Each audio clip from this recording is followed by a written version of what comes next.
Почитувани граѓани, почитувани новинари. Владата предводена од Социјалдемократскиот сојуз на Македонија е силно посветена на заштита на стандардот на граѓаните во време на најголема светска економска криза.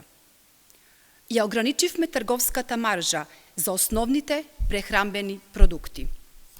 За лебот, шеќерот и сончогледовото масло за јадење се утврдува трговска маржа до 5% на продажбата на мало и до 5% на продажбата на големо.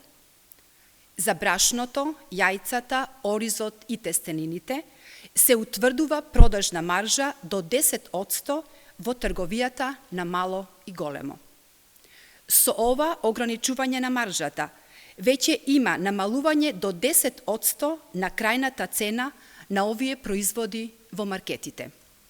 Истовремено, продолжуваат засилени контроли на трговците со цел да нема драстично зголемување на маржите и истите соодветно да се санкционираат.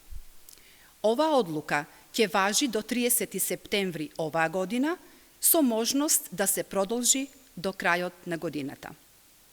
По усвојувањето на ребалансот на буџетот следуваат мерки за поддршка на граѓаните и компаниите со цел полесно справување со последиците од кризата.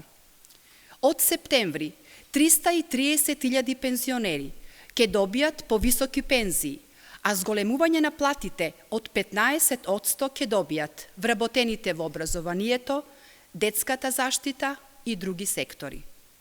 Продолжуваме со вистинска грижа за стандардот на нашите сограѓани. Ви благодарам.